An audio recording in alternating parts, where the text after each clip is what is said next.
Shalom, selamat pagi dan salam sehat buat kita semua. Sebelum baca firman, kita berdoa. Terang dari Allah, cahaya dari langit.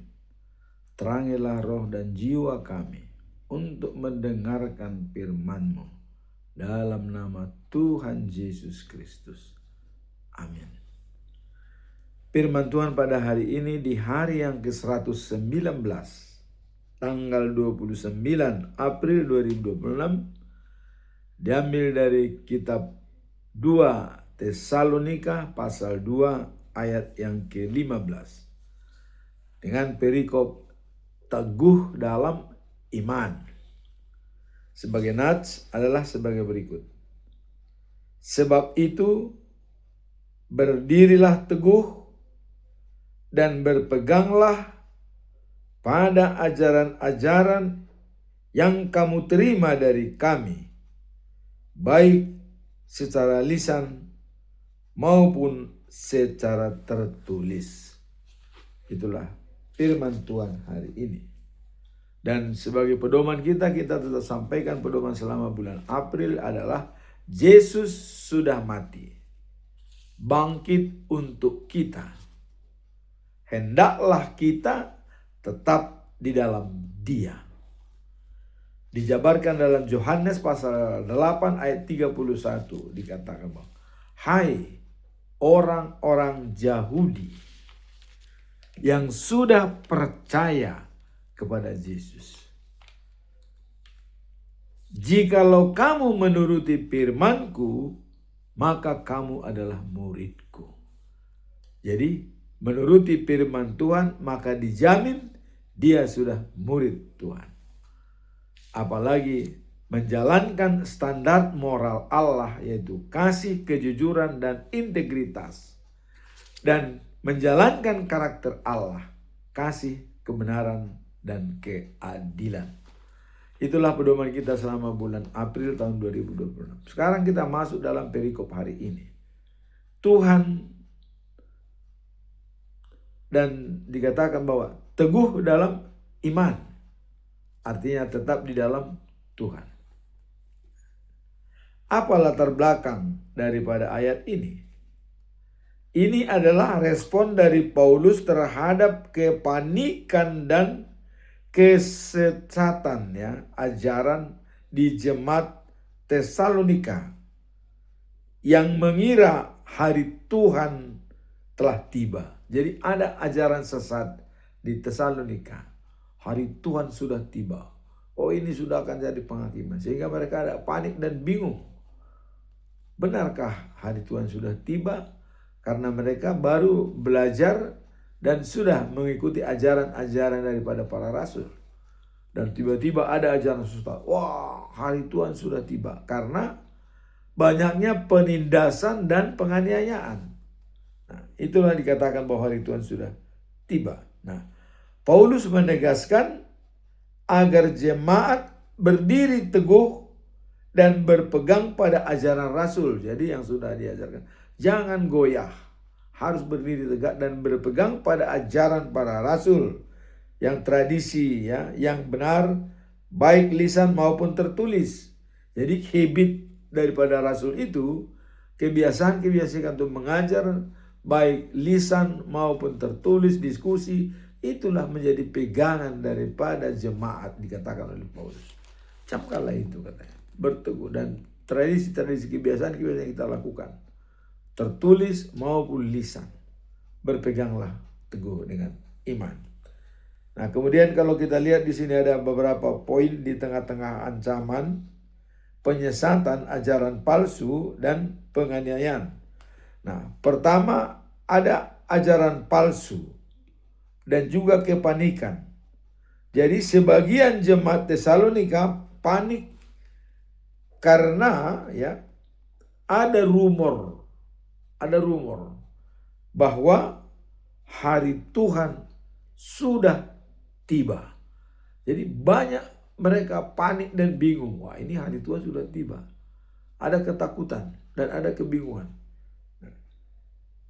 yang menyebabkan ketidakteraturan hidup dan kemalasan. Jadi tidak lagi teratur kehidupan mereka dengan adanya hari Tuhan sudah tiba. Ada bermalas-malas, itu akan selesai akhir. Nah, disinilah Paulus datang meluruskan.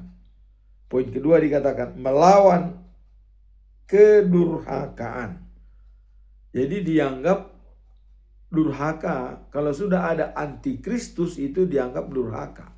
Nah, di sini dikatakan melawan kedurhakaan. Nah, Paulus menjelaskan bahwa manusia ya durhaka jelas. Jadi Paulus mengatakan manusia durhaka adalah manusia yang anti Kristus, tidak sejalan dengan Yesus. Harus muncul terlebih dahulu ajaran palsu yang beredar, mengaburkan pemahaman tentang akhir zaman. Jadi kabur akhir zaman itu dikatakan. Karena akhir zaman, berakhirnya zaman dikatakan bahwa datangnya raja segala raja dan pemerintahannya di kota Sion selama-lamanya. Itulah akhir zaman. Kalau bagi kita akhir zaman itu anytime.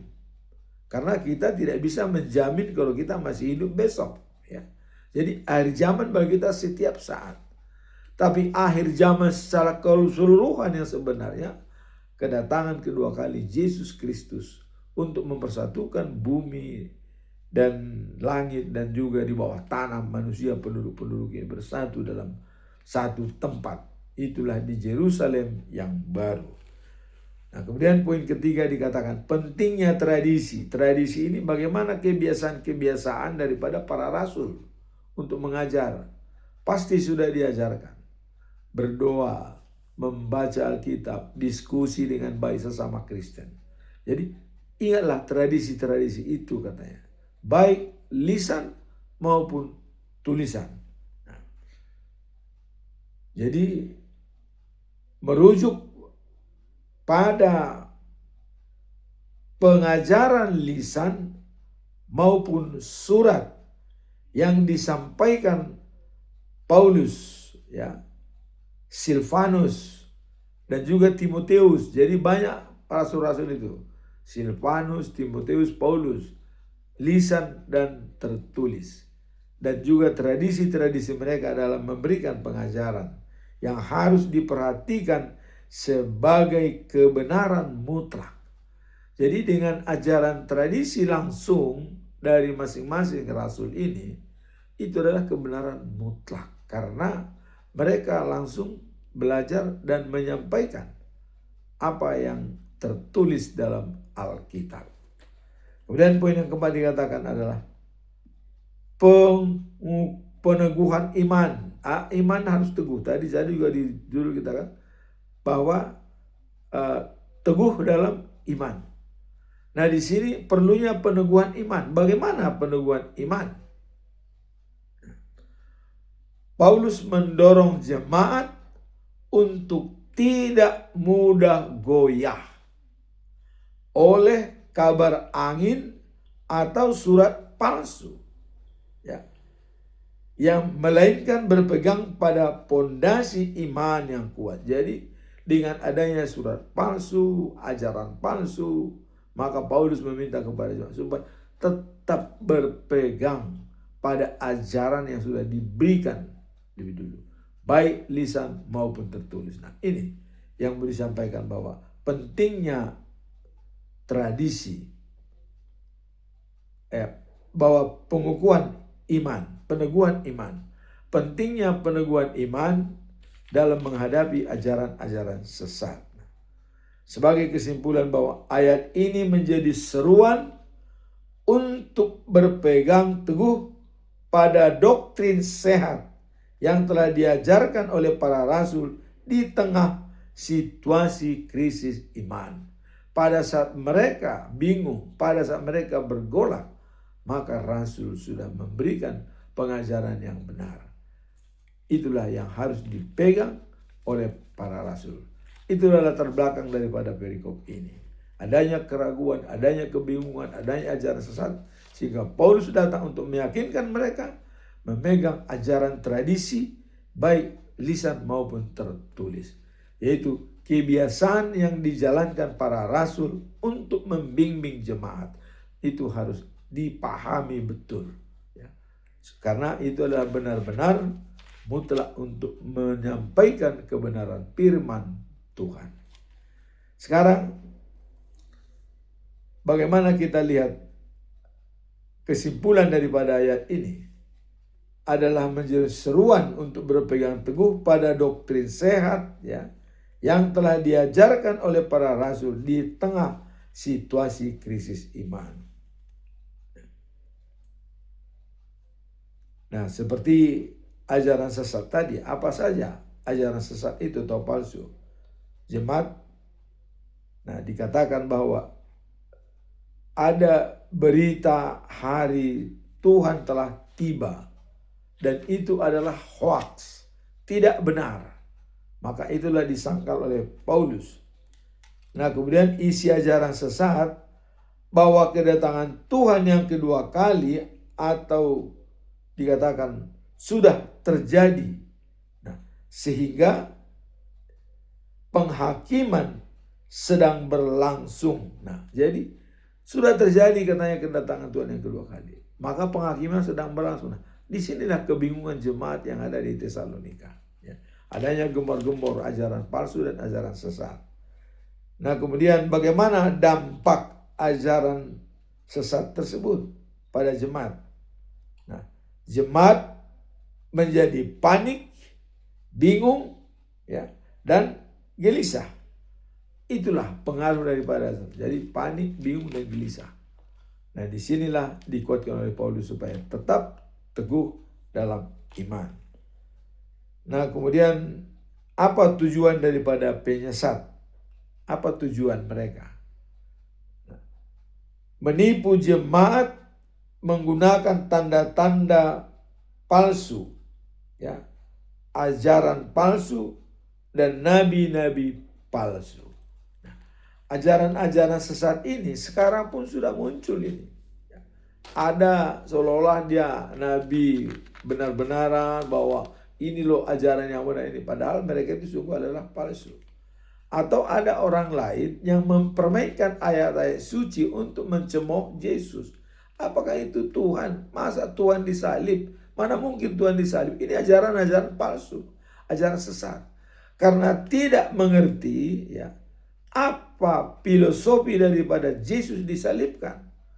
Tidak mengerti. Nah, sehingga mereka seolah menggunakan pikiran sendiri. Gak mungkin lah Tuhan disalib. Yang mana mungkin Tuhan disalib? Yang punya yang menciptakan alam semesta, mana mungkin dia disalib? Nah, tapi kalau kita lihat, dia kosongkan dirinya, dikorbankan, keilahiannya pergi, tidak lagi ada dia, tinggal manusianya. Nah, itu yang tidak dimengerti teman-teman, ya. Manusia ya memang bisa disalib. Maka Yesus berteriak pada saat itu, Eli, Eli, lama sabachthani. Ya Allahku, ya Allah, mengapa kau tinggalkan aku? Nah, itu dikatakan terakhir kan, ditinggalkan. Jadi sudah pergi, keilahian itu sudah pergi dari dia. Sudah pergi, ya, tidak lagi berada dalam dia. Baru nanti setelah 3 hari, kembali lagi keilahian dia itu bangkit, dilihat oleh semua orang. Itulah filosofi daripada salib itu, dan teologisnya seperti itu. Jadi kalau dikatakan apakah Yesus bisa disalib, dari pikiran manusia memang iya. Mana mungkin katanya. Maka dicobalah, wah ini bukan disalib, digantikan katanya. Ini juga retorika itu, ya, digantikan. Bagaimana digantikan? Nah, kita bertanya, apakah benar ilmunya itu yang bisa dipercaya? Orang begitu banyak melihat saksi mata. Nah, bagaimana mungkin digantikan? Nah, begitu ya kira-kira. Jadi itulah yang dikatakan tujuan daripada penyesat adalah menipu orang-orang, ya, dan menggunakan tanda-tanda palsu ajaran palsu, nabi palsu. Jadi itu ajaran-ajaran palsu yang dimunculkan sekarang ini, sudah muncul. Dan tinggal bagaimana kita menyikapi. Seperti ajaran palsu juga bahwa nabi yang dijanjikan itu adalah nabi yang lain, bukan Yesus. Nah, itu pun adalah merupakan pernyataan yang tidak berdasarkan Alkitab. Nah, berdasarkan Alkitab, jelas tadi dikatakan bahwa tokoh yang akan lahir itu silsilahnya jelas sampai akhir. Nah, kalau kemarin kita membuat silsilah daripada Yesus, mulai dari Adam sampai Yesus yang ke-60. Jadi generasi tidak terputus. Dan Allah sudah mengatakan bahwa keturunan itu, kerajaannya tidak terputus dan dijaga oleh Allah. Nah, itulah mulai dari Daud sampai ke Yosef, generasi ke-59, dan Yesus generasi ke-60. Sampai sini sudah stop. Kenapa? Karena Allah sudah berjanji. Dia akan menjadi raja segala raja dan pemerintahnya di kota Sion. Jadi kedatangan Yesus pada saat di dunia ini belum raja segala raja. Belum dia memimpin seluruh, belum. Dia baru kedatangan dia untuk memberikan keselamatan bagi manusia. Artinya berdamailah hai manusia kepada Bapa di sorga. Maka dikatakan sama dia, akulah jalan, kebenaran, dan hidup. Tidak ada sampai kepada Bapa tanpa melalui aku. Jadi kalau Yesus sudah datang, terus kau cari di mana lagi dia? Mau alasan apa lagi? Jangan kita langsung sudah langsung kepada Allah kita bilang. Padahal Allah sendiri sudah datang ke dunia ini. Yesus itu sama dengan Bapa. Jangan kita ini bodoh semua, jangan ya. Jangan kita jadi bodoh. Yesus sama dengan Bapa, sama dengan Roh Kudus. Sudah. Bagaimana kita menyikapi ini? Jangan kita masih ini belum datang, ini masih menunggu. Ya. Nanti menunggu kedatangan kedua kali itu penghakiman. Nah, itulah kalau itu sudah datang, berakhirlah dunia ini. Ya.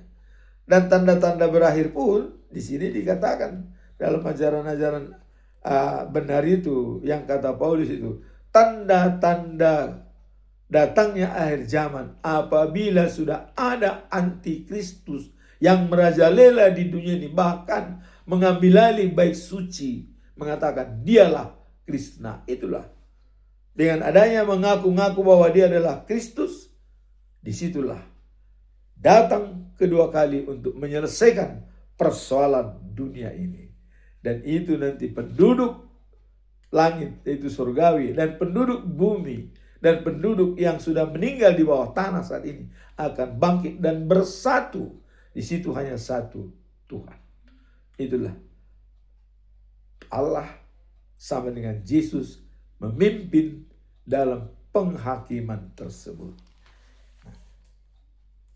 Kemudian dikatakan dalam hal ini, Paulus meminta jemaat untuk tetap teguh berpegang pada ajaran yang benar, baik lisan maupun tertulis, dan tidak mudah digoyahkan oleh kabar yang ada dari orang-orang, yaitu yang palsu tadi. Jangan goyah, berdiri tegak, giat bekerja untuk Tuhan, dan jerih payahmu tidak sia-sia. Dalam 1 Korintus pasal 15 ayat 58. Sekarang kita masuk dalam poin kedua. Apa tujuan utama daripada perikop ini? Nah, kita lihat di sini bahwa tujuan utamanya adalah mendorong jemaat agar berpegang teguh pada ajaran yang benar. Jadi ajaran yang benar itu adalah merupakan tradisional dan doktrin. Apa doktrin? Sudah disampaikan berdasarkan Alkitabiah, yaitu sola gratia, sola fide, dan sola scriptura. Keselamatan adalah anugerah dan dibenarkan kita karena iman. Iman anugerah kita ketahui dari baca Alkitab. Sini dikatakan ajaran yang benar. Nah, diajarkan oleh Paulus baik melalui lisan maupun surat agar tidak goyah oleh ajaran sesat terkait dengan hari Tuhan. Kalau kita lihat di sini bahwa apa di pesannya? Berdirilah tegak dalam iman. Itu yang perlu ditambahkan. Nah, kemudian adalah memegang tradisi, yaitu ajaran para rasul, kebiasaan dari para rasul dalam mengajarkan kepada murid-murid, dalam kepada jemaat, yaitu berdoa, baca Alkitab, dan menjaga komunitas orang yang sudah percaya untuk bersatu padu, sehingga bisa tercipta di sana rukun dalam kebersamaan dan kokoh dalam persatuan di dalam Yesus Kristus. Nah, kemudian adalah menangkal ajaran sesat yang mengatakan hari Tuhan sudah tiba. Dan hari Tuhan itu ada tanda-tanda. Apabila sudah terjadi antikristus dan ada merebut bahkan mimbar dan mereka berkorban dari bait suci bahwa mereka lah katanya yang mewakili Kristus. Nah, itulah ajaran sesat. Nah, kemudian secara singkat, ayat ini adalah seruan untuk berpegang teguh pada kebenaran, ya, dan juga di tengah kebingungan, ya, dan eskatologis, artinya hari kiamat, dipersoalkan eskatologis, kebingungan.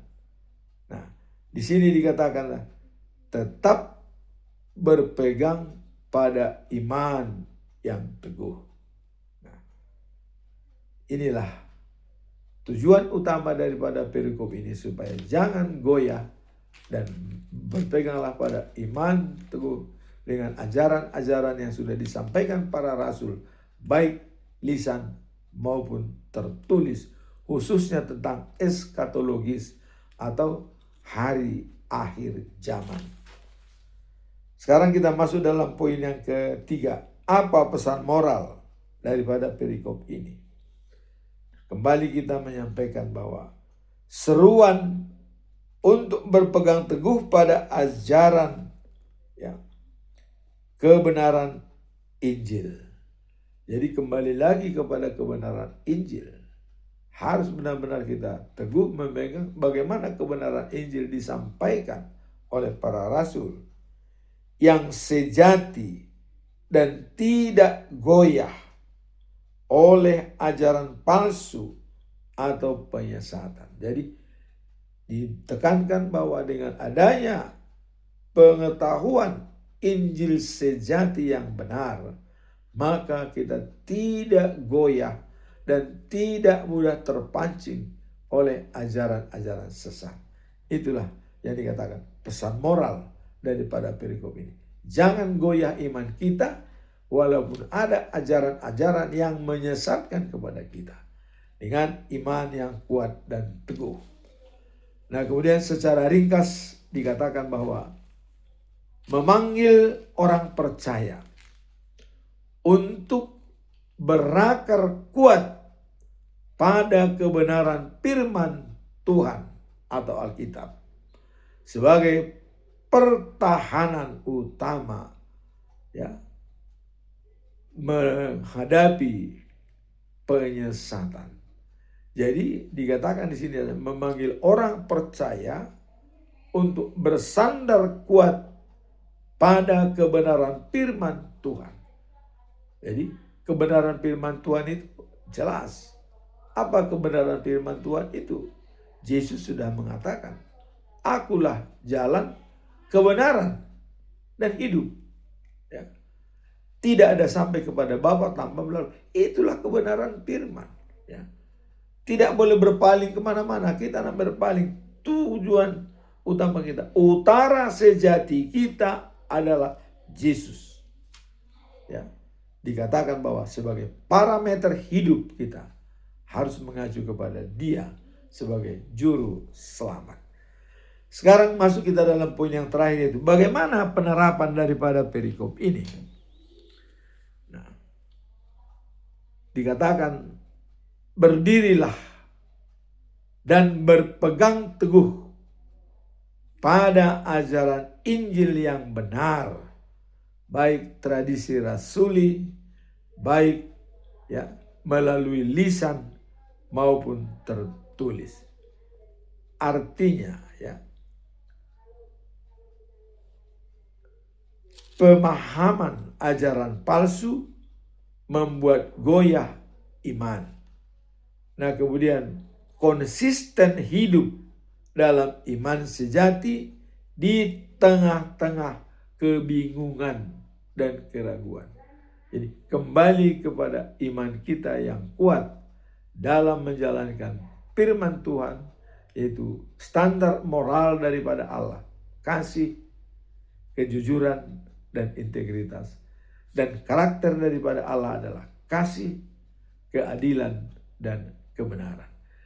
Kebenaran firman itu kita baca melalui Alkitab. Itulah kebenaran sejati untuk kita implementasikan di dalam hidup kita, bahwa firman Tuhanlah yang menjadi way out atau jalan keluar daripada kebingungan kita, keraguan kita, dan adanya ajaran sesat. Nah, sekarang poin-poin penerapannya atau yang perlu kita renungkan dalam perikop ini adalah: pertama, berpegang pada kebenaran Alkitab. Itu yang utama. Kebenaran Alkitab harus kita jaga. Dan ajaran Martin Luther mengatakan ada 3 pokok-pokok pengajaran agama Kristen. Yaitu dikatakan bahwa sola gratia, keselamatan itu hadiah, anugerah dari Tuhan. Kemudian dikatakan sola fide, anugerah itu bisa kita dapat apabila kita beriman. Iman kepada Bapa, Yesus, dan Roh Kudus. Itu kuncinya. Nah, kemudian iman bisa berjalan baik. Dan anugerah dapat kita raih kalau kita menjalankan sola scriptura. Artinya hanya Alkitabiah sebagai sumber daripada semua yang menjelaskan bahwa keselamatan adalah anugerah dan kita dibenarkan karena iman dengan Alkitabiah. Itu yang pertama. Sekarang poin yang kedua, yaitu perlawanan ajaran sesat, melawan ajaran sesat. Bagaimana kita melawan ajaran sesat? Salah satunya adalah kita harus bersikap kritis terhadap ajaran-ajaran yang mencoba menjauhkan umat dari Kristus dan Injil yang murni. Jadi kalau ada mencoba kita menjauhkan dari Yesus Kristus dan juga Injil yang murni sejati, waspadalah. Itulah dikatakan kita, berpeganglah teguh pada ajaran-ajaran yang sudah disampaikan oleh para rasul, baik lisan maupun tertulis. Itulah kita bisa kritis tentang ajaran sesat dan bisa melawan ajaran sesat. Kalau iman kita sudah kuat, pondasi kita sudah kuat, karakter kita sudah kuat, standar moral dari Allah sudah kita pegang, maka kita akan the winner dalam melawan ajaran-ajaran sesat. Seperti saat ini, apologet banyak ajaran sesat yang memperdebatkan agama Kristen padahal dia adalah agama lain, bukan Kristen. Nah, itu juga ajaran sesat ya. Jadi kalau ada orang tidak mengimani, lantas menjelaskan itu kepada orang, apakah itu tidak sesat atau dungu? Kalau saya melihat itu adalah bodoh. Walaupun dia bilang, oh pelajaran-pelajaran, alasan pelajaran. Iman bukan pelajaran. Ya, beda ilmu pengetahuan, beda dengan falsafah agama.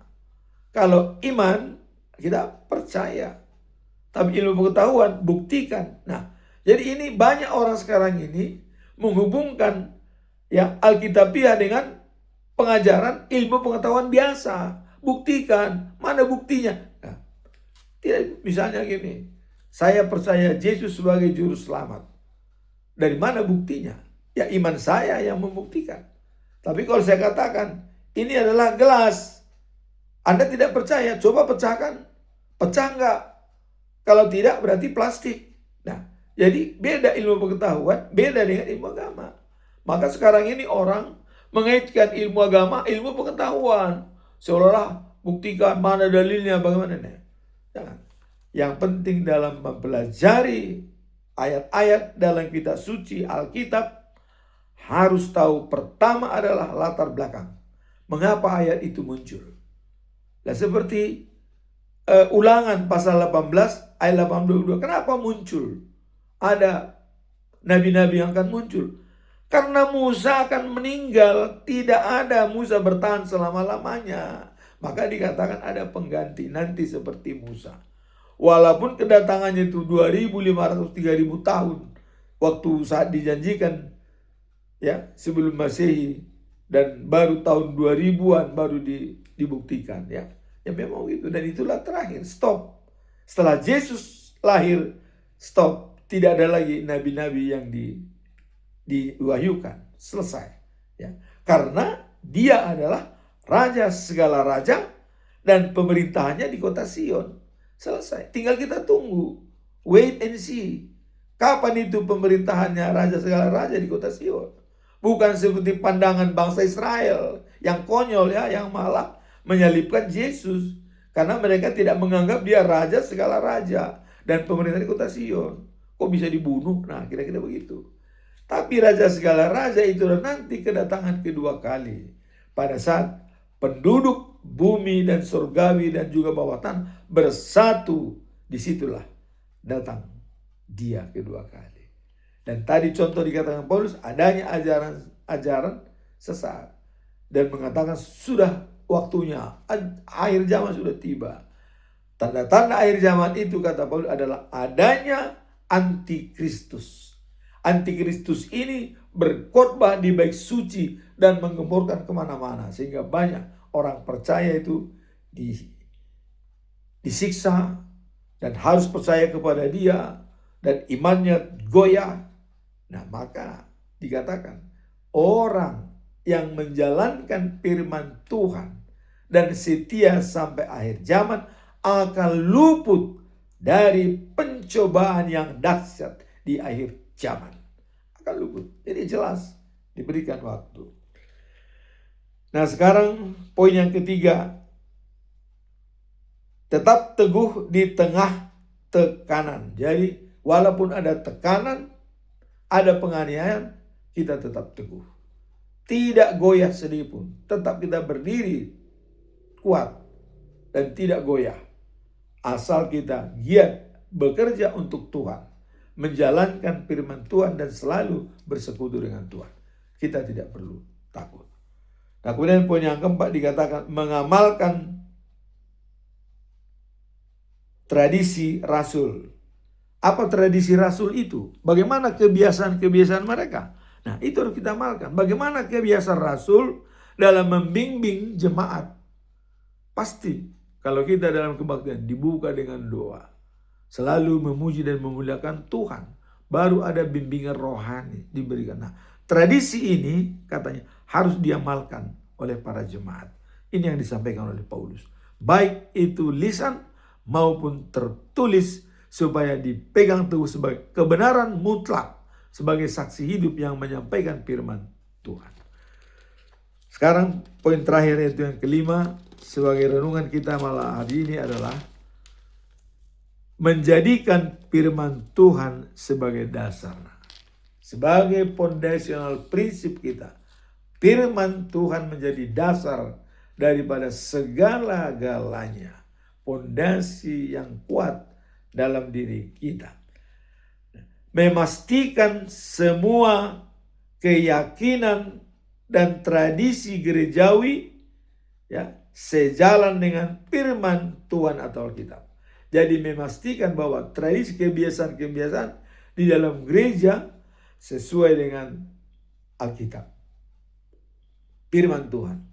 seperti yang ditekankan dalam studi, ya, dalam belajar. Seperti Yesus mengajar murid-muridnya berkhotbah di bukit. Tradisi-tradisi itu harus kita lihat. Jadi sama dengan pengajaran Yesus, sama dengan pengajaran para rasul-rasul yang mengajarkan baik lisan maupun tertulis. Ayat ini adalah dorongan untuk tidak melepaskan iman, ya, yang sudah diterima, melainkan memperdalamnya agar tetap kokoh. Bagaimana supaya tetap kokoh? Harus kita rawat dengan baik. Bagaimana merawatnya? Jangan jemu-jemu berbuat baik, karena kita akan menuai pada saatnya bila kita tidak lemah. Galatia 6 ayat yang ke-9. Nah, kemudian bagaimana implementasi dalam kehidupan sehari-hari? Dalam kehidupan kita sehari-hari, berpegang pada ajaran yang benar. Nah, bagaimana ajaran yang benar itu? Dalam kehidupan sehari-hari, pertama adalah harus rajin berdoa, membaca Alkitab, dan berkomunitas dengan sesama orang percaya untuk saling menguatkan dan saling mempertahankan keyakinan dan berdiri teguh dalam iman dan yang telah diterima. Artinya, peganglah apa yang sudah dimateraikan kepadamu, karena itulah kehidupanmu, dan untuk menerima mahkota yang akan kita terima di saat kita nanti menerima penghakiman. Nah, aktif mencari kebenaran melalui pengajaran yang benar dan menjaga iman tidak goyah oleh ajaran-ajaran sesat dan salah. Jadi jangan sampai iman kita goyah dalam ajaran-ajaran sesat. Bagaimana kita mengetahui ajaran itu sesat apa tidak? Baca Alkitab. Di sana semua kelihatan apakah ajaran mereka sesat apa tidak. Nah, seperti contoh kita mengetahui bahwa nabi yang akan datang itu dikatakan bukan Yesus, inilah ajaran sesat. Padahal di kita sudah dijelaskan, terutama dalam Injil Yohanes pasal 1 ayat 45, dikatakan waktu bersama dengan Nathanael, ya, bahwa dia sudah melihat bahwa Yesuslah nabi yang dikatakan oleh Musa dan para nabi dalam perjanjian lama. Jadi sudah jelas. Dan kalau kita sudah mempelajari firman Tuhan, baca firman, maka ajaran sesat bisa kita tangkal dan tidak bisa menggoyahkan iman kita. Amin. Kita berdoa. Tuhan yang penuh kasih, mohon agar Engkau menguatkan hati kami untuk tetap berdiri teguh dalam iman dan ajaran. Bantu kami untuk senantiasa mencari dan menerapkan kebenaran dalam kehidupan kami sehari-hari. Dalam nama Tuhan Yesus Kristus kami berdoa. Amin.